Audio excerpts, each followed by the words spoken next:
right, thank you for staying with Daybreak. It's time now for the State of the Nation. Let's start that discussion. I'd like to hear from you at Trevor Mbiji at Citizen TV Kenya. Use the hashtag Daybreak. We'll talk about matters, politics, and everything in between. Now, my guest already in studio is Excellency Francis Mwangangi, Deputy Governor for Machakos. Asante sana for making time. Honorable Boni Halwale, Senator for Kakamega, is here. Thank you so much for making time. Honorable Richard Onyonka, Senator for Kisii, is also here. Asante sana for making time. His Excellency Kimani Ometangi has not showed up yet. As soon as he comes in, we'll rope him into the discussion. All right, so let's start off with the dailies. Front page of the Daily Nation. Bishops fault Ruto on taxes and state jobs. Lighten the tax yoke. The Anglican Church yesterday joined workers' unions and politicians in rejecting proposals that seek to increase the tax burden on Kenyans, accusing President William Ruto of being insensitive to people's suffering amid the high cost of living. The bishops also questioned the criteria followed in making new public appointments. Honorable Halwale, I'll start with you on this. Let's talk about the finance bill first before we get into the state appointments that the bishops talked about. What is your view on the finance bill? Let's start from there. Is it a reasonable proposal? I thought you would start with Senator Onyonga. Because on this panel, he is the economist. Yes, but let's start with your side first. But start with me so that I can have the first bite on the cherry. It is true that paying tax is not a popular thing anywhere in the world. People would rather they just get to enjoy services without being taxed for the same. Mm-hmm. However, there is paying taxes, the economics and economy of paying taxes, and the politics of paying taxes. So what we are dealing with is that the way I'm following it in the media, we are hearing more about the politics of paying taxes rather than the economic benefits of paying taxes.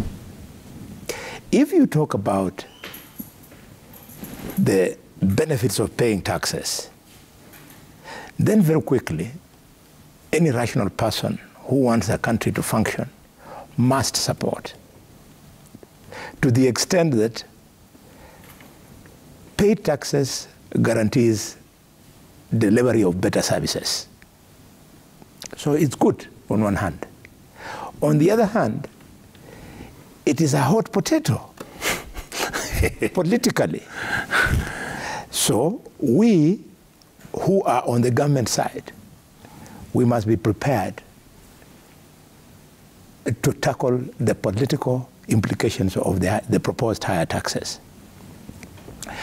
It should not be lost to me that I'm not in the hot seat for two reasons. It is the president and members of the National Assembly. The Senate does not take a vote or even a say on the finance bill. So I can join the fray, keep quiet, and I'll come out unscratched. But at the end of the day, because of who we are, we will be making pronouncement on the taxes. And my appeal on this show is that taxes must be affordable in tandem with the realities on the ground. Two, taxes once collected, they must be seen to be proportional to the services that are offered after people pay taxes. And then finally, taxes must be managed. Let me give you an example. The tax on housing.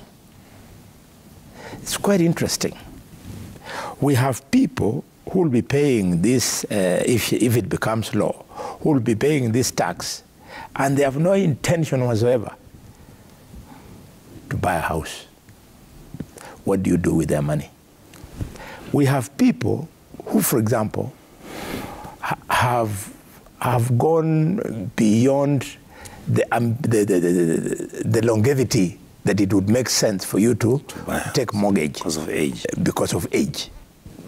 How do you handle their contribution?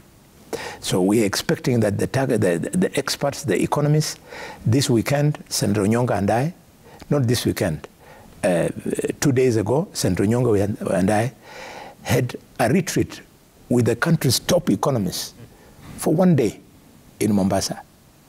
And these are the things we are speaking to. It's not enough just to do politics. Okay. You must speak to the realities. Do you believe Kenyans are overtaxed if this bill was to pass? I told you at the beginning, nobody likes taxes. Even me personally, I feel overtaxed because I would do some extra free money in my pocket, but it's not there. At the end of the day, it's a question of balancing your taxes and what the taxes do for you. Okay. In the past, our taxes have not done so much for us. Why? Because of corruption, wastage, and pilferage of public funds. Okay. Yeah. All right. His Excellency Kimani Francis Mwangangi, what are your thoughts on the finance bill before we get into the nitty-gritties, the general thoughts? Because the National Assembly is actually asking for memoranda from the public by the 20th. I'm one person. We are almost over 45 million Kenyans, actually 50-something million. And then my take on this is when you talk of 52% of your salary being taken away, and then on the other side, and it is good. Today, it is the most interesting daybreak show because we have the Senate here and you have a little bit of the county governments represented here. You know, the national government will tax. The county government will also tax because they are now being pushed and told there is no money. So please look at your own source of revenue from somewhere. So when the national government takes 52% from Kenyans, and then there is also that taxation from the county governments, I think there is a challenge. We need conversation and agree at some point so that at least the two levels of governance in this country meet somewhere. Number two,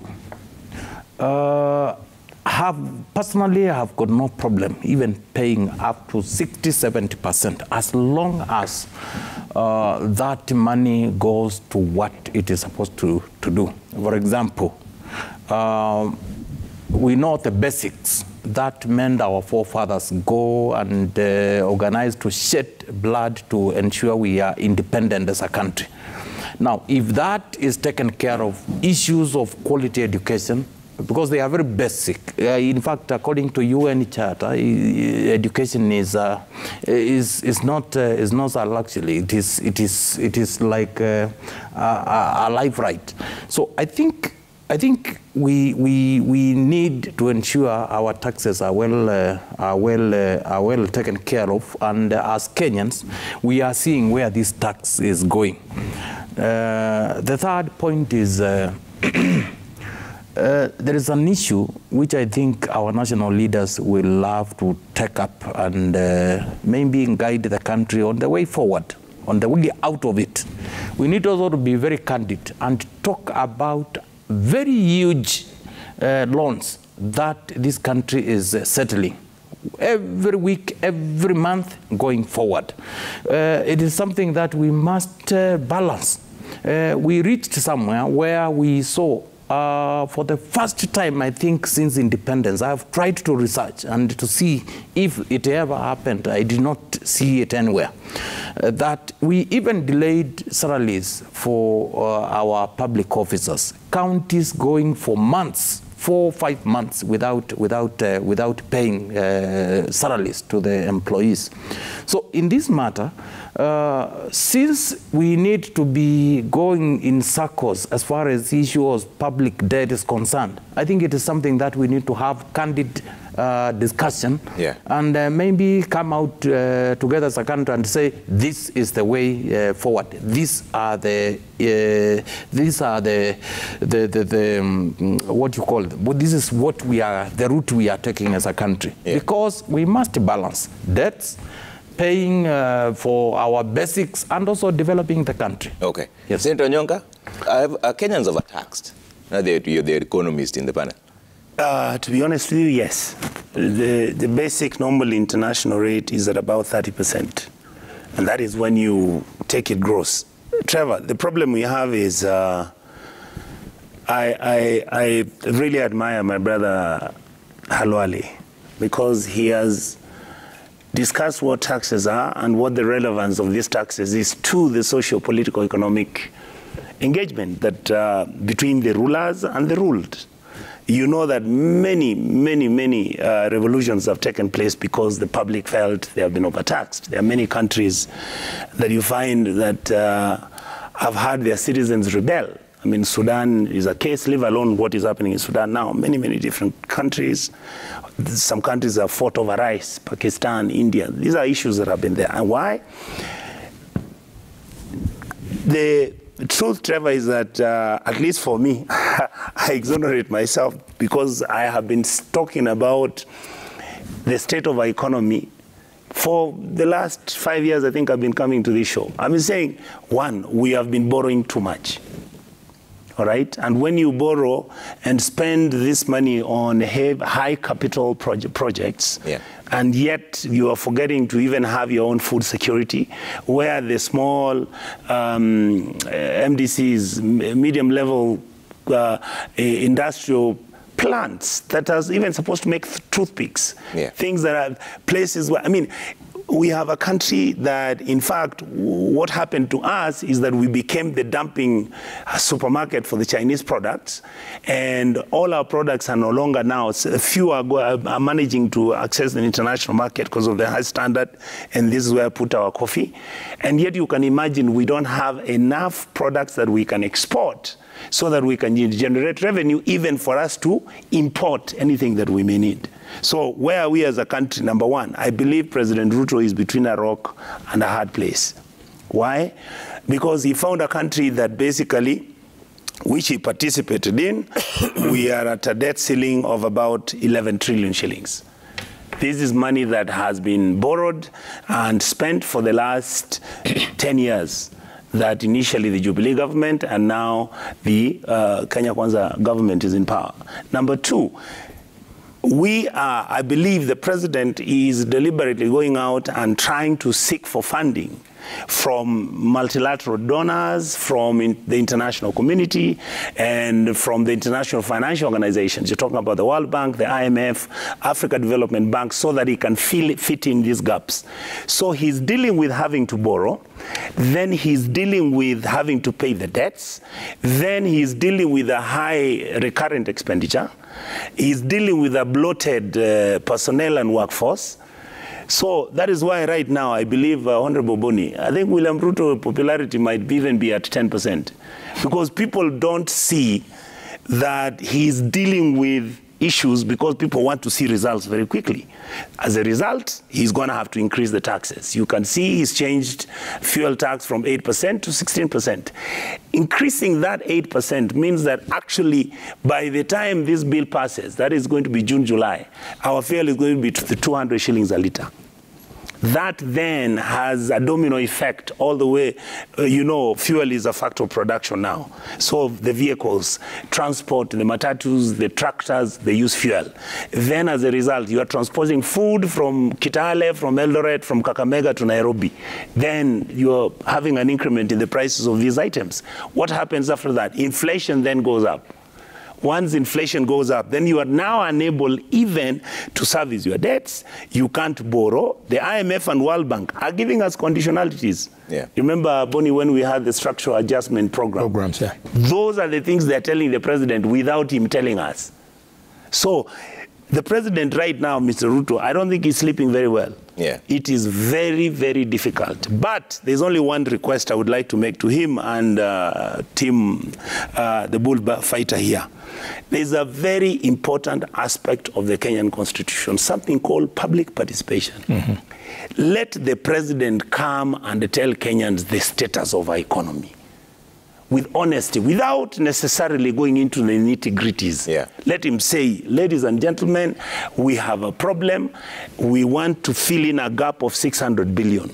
If we fill this gap, the reason is we cover this other gap. Yeah. We are having a problem with our fuel. The reason why is because the president must carry us along in this journey, because the reality is, if he doesn't do what he's doing, now I'm being as an honest person who has studied some economics, if he doesn't do what he's doing, then we'll stop paying our debts. Then we'll become uncreditworthy. Yeah. Then you will have nothing. You won't even have international companies giving you tickets.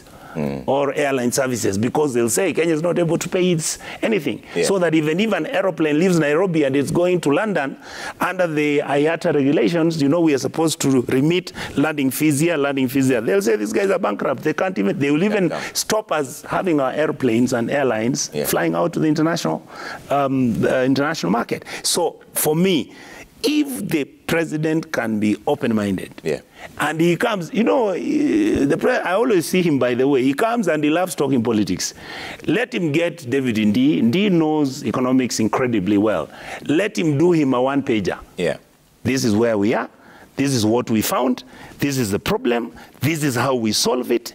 And hopefully the results will be expected this. So there is management of expectation. Yeah, but David Ndii himself said that if you have a better option, you come up with a budget that will balance everything, including the IMF demands. And the National Assembly Finance and National Planning Committee is asking for memoranda from the public.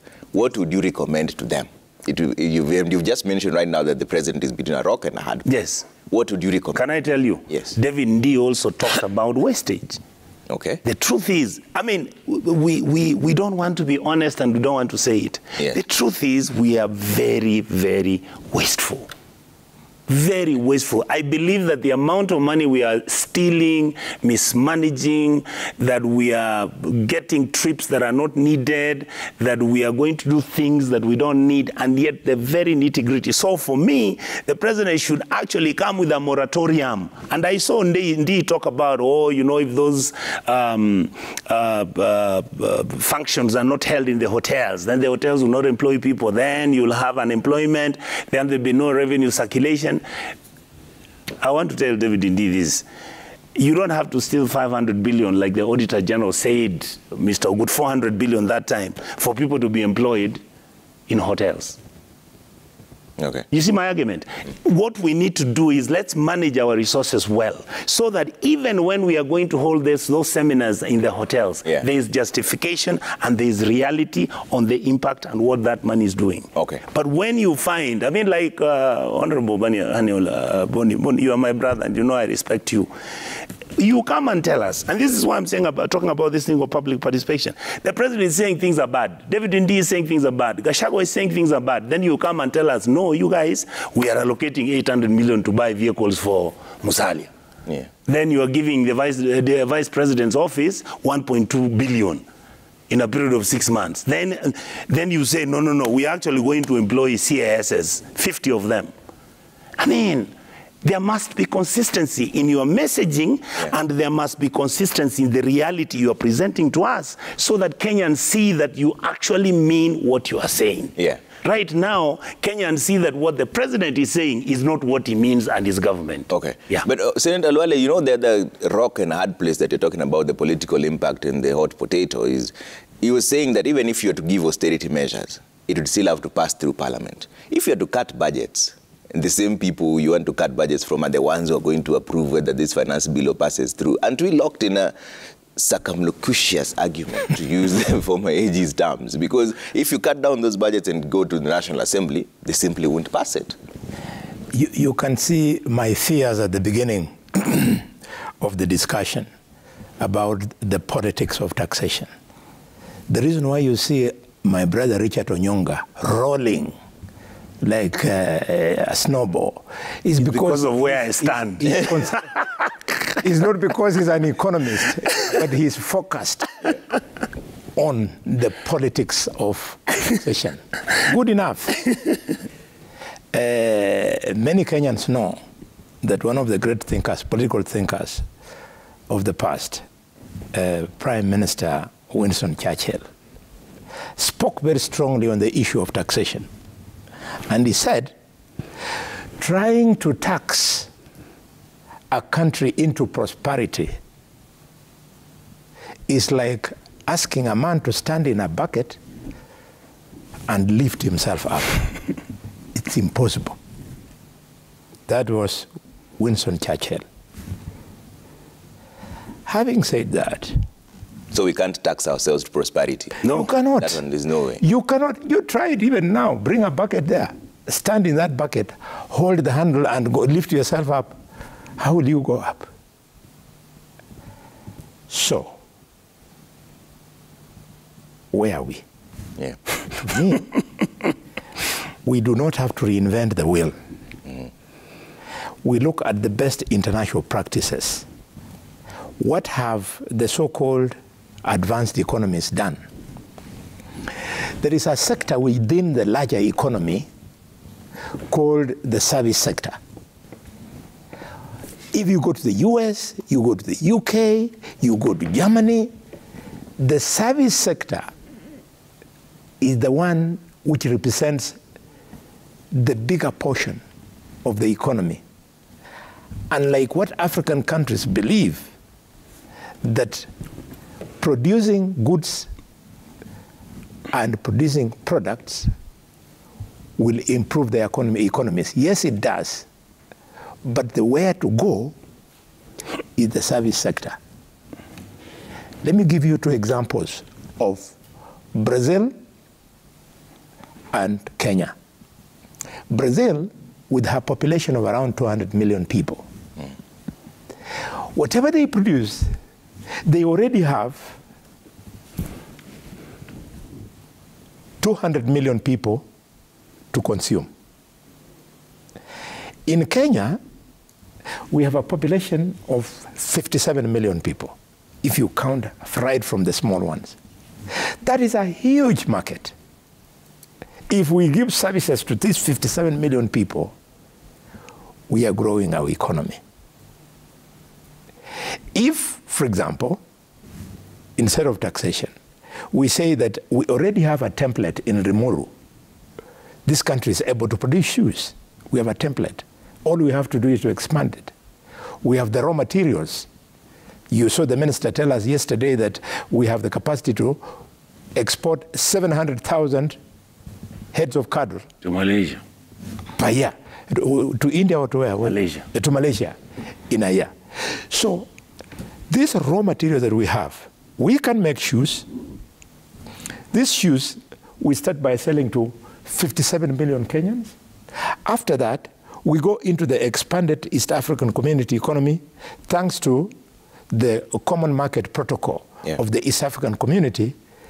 The new East African community market has got a population of 300 million people. And we are the big boys, completely unmatched. We can go there instead of me being forced to buy a shoe made from Turkey or Italy. And I hear, you guys can confirm, I hear that people in Turkey don't keep cattle. So they get they get our hides and skin. They take them there. Take them there, then they make shoes for us. Then and yet we are already able to have the to make the shoes. So we have the raw material. We have the raw materials. We have the template in Limuru. That should not be the case. No. So it brings me to the need for us to make gains on the service economy of the larger economy. Okay. How do we do that? That we can only achieve that by making government efficient. Okay. And having a populace that appreciates that what you pay for eventually comes back to you by way of service. I have seen, I go to hardwares and I'm in a crowd. You see the owner of the hardware says, unataka receipt? Kama utaki nikuuzie at a lower price. So the person who is refusing the receipt doesn't know that he is shortchanging the economy Yeah. So you need this civic education to the public, make the government efficient. I know my brother, who is an economist, is very unhappy with David Ndii. Yeah. But Ndii was saying something very important. He was speaking to what becomes of the money which is wasted. He spoke to only one side. One of the areas where we think we waste money is government goes into seminars and retreats. So that is one way of wasting. But that is the smaller one. The bigger one is where the tomcats in government, they just siphon the money out of the economy. How do they do that? After they have gotten a big project, they are paid, there is capital flight, they go and invest the money abroad. Dubai. It was you guys from the media who told us that the Kenyatta family has stored billions of dollars in offshore accounts. That's where the problem is. But the money spent by civil servants in Mombasa, hotels, in Nairobi, in Kisumu, and everywhere, that is not wastage. The money is spent within the economy, so the money does not leave the economy. It gives birth to jobs of Kenyans, for Kenyans. So I agree with David Ndii. What we should fix is these tomcats who then siphon the money out of the economy, in my view. Mungagi, you're a leader of a county yourself. Yes. What would you recommend? Kwanza hawa tusungumze mambo yao. First,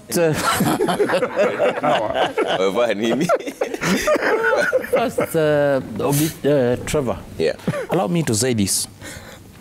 If and I'm worried, because already a section of members of parliament have expressed themselves, they will pass the proposed bill, finance bill, without changing not even a comma or a full stop. They want it to sail through the way it is. That effectively means we will be the highest taxing country in the world.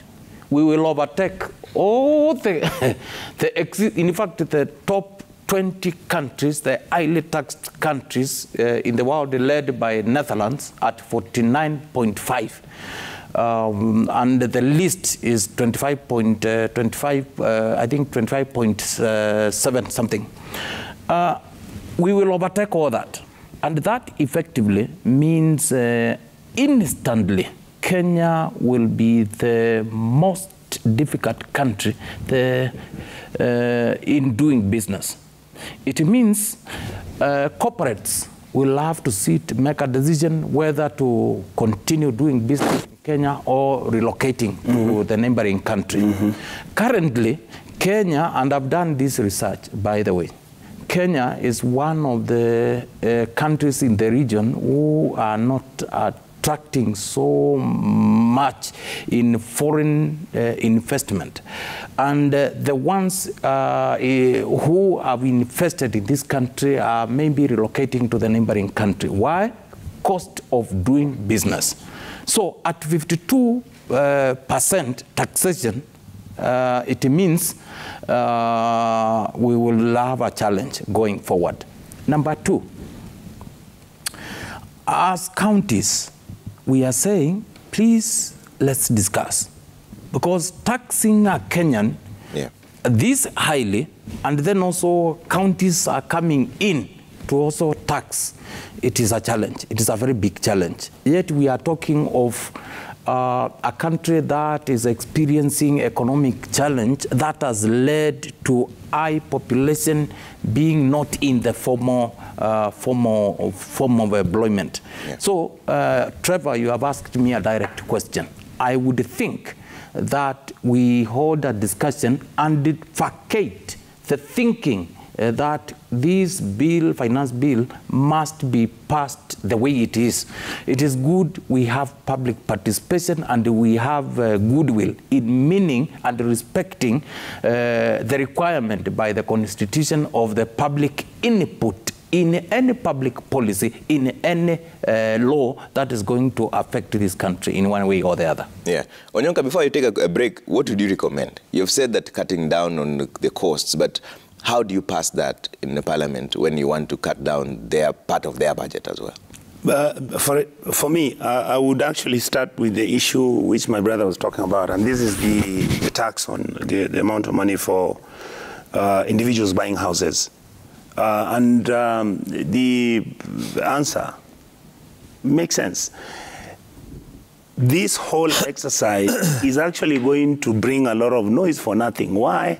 Because I saw this gentleman, a very bright man. I saw a very bright man talking about, I think he's a lead of some unions. And he said before Ruto became president, they used to sit and talk. Oh, Panyako. Panyako, yes. He came out very well yesterday. Of course, he was not on your side. But I can tell you this, my leader. The arguments he made were very simple. The president should have called the labor fraternity, the leadership. Discuss with them, float the idea to them. They may have very good solutions to the same problem. And this is, I think, the point that Bonnie was raising. He said, how do you, if somebody is going to be taxed this 3%, yeah, then how is this money is going to be handled if this individual doesn't want to buy a house? They say 7 years you get it back. Yes, but I remember, Bonnie, you also said, what are you going to do if you find that I'm working and I'm at 59 years old, I've only got 2 years to retire? These are issues that would have been discussed and sorted out by the president. The other issue about county governments and on-source revenues. The reality is the county governments, I think, DG, you are aware. If you ask Honorable Halwale, because we're in the Senate together, when you people took over, the collectible revenue that your former governor left, I don't know what it is right now, but I can assure you that 70% of all the counties where the former governor left the revenue, if it was 640 million shillings a year, it has come down to about 120. So the question becomes, is it because they aren't collecting the revenue? Is the revenue being wasted? Is it because there was a change? Of course, like in Nairobi County. I'll give you an example. What Senator Sakaja did, instead of letting and allowing KRA continue collecting the revenue for him, he stopped KRA. After that, Nairobi County, which was collecting 1.2 billion, has now come down to about 600 million. I was very happy when I heard Sakaja say he's immediately going to reinstate KRA, because the job of KRA is to collect revenue. And the job of the county government is basically transmit that revenue, they get their revenue and govern the counties. And the issue of taxing the counties and then the national government is taxing, I think this is a matter that the Council of Governors, you people need to sit down and agree with the intergovernmental IBEC. You need to sit and agree what are the taxes. I know the Constitution is very clear about that, but make it come out in clarity on what we are supposed to do. The other issue I wanted to mention about Honorable, my brother Bonnie, you were talking about the tomcats. Me, I have only one very simple solution to our problem. And I hope Kenyans can think about it, Trevor. Look at the, and by the way, when KK Alliance started talking about it, I think they found it to be too hot, they dumped it down. You remember when they were talking about land issues and ownership of property? Honorable Bonnie, can the president make sure that the Kenyan economy has got information enough for anybody to make decisions which are going to be intelligible and reasonable? I'll give you an example. And that is why some of these policies don't succeed. Trevor, if today you were to calculate, and I ask you, livable space considered to be either commercial place or residential houses, including real estate, plus all the land that Kenyans own. I'm telling you, we don't even know who owns 80% of the properties and the land and the estate. So why can't we do what Rwanda has done? Spatial planning, make sure every person who owns a property is known. Make sure if somebody has got land which is 1 million acres, the Kenyan government and the Kenyan law will not allow you to confiscate and redistribute the land, but surely, if somebody has got 1 million acres, governor, why is this person not being taxed? You can tax. I mean, we can agree on a figure of even 1,000 shillings an acre. Why is it that the largest landowners in this republic actually don't get taxed? And what have they done? The land is lying there. It is not being utilized, some of it. So these are some of the areas where the president can expand his tax base. Instead of coming to the poor people, let him go to the Buenyenyas. I don't see anything contradictory. If, Mheshimiwa Boni, I've got 50 apartments, and the government said, from this, we want to tax you at 20%. I don't think there's anything wrong with that. So long as this government makes sure I don't miss electricity, I have water running, and the estates where these houses are, I find that I've got cabro or tarmac, and the security and the people are happy to live in these neighborhoods. So do you support the 35% for those earning 500,000 and above? No, that's a bit higher. I would have left it at 20. 20? Yes. From the 35 is a bit crazy. Yeah. It's a bit 35 high. is too high. It's too high. But you ask yourself, how many are they? Yeah. Okay. I will go for expanding tax bracket. But I've got no problem with, you know, they say, first, there is this famous lady who did great things in a very small way, but meant a lot of impact. This is Mother Teresa. Yeah. She said one time that if, as a person, you want to, I want to paraphrase so that it can coincide with the point I want to make.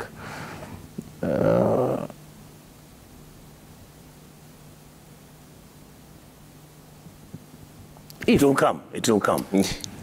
It will come, and I will tell you. You know, the issue of expanding tax bracket and ensuring there is this sense of almost every Kenyan has a duty to develop his or our own country.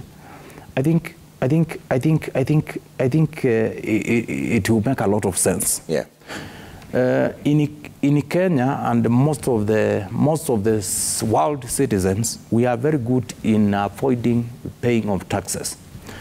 But the thing is, we need to have that sense. I, Mwangangi, have a responsibility to develop Kenya. No one else will come from out there or from heaven, from where, to come and develop Kenya. So this issue of taxation, I still feel it is too high.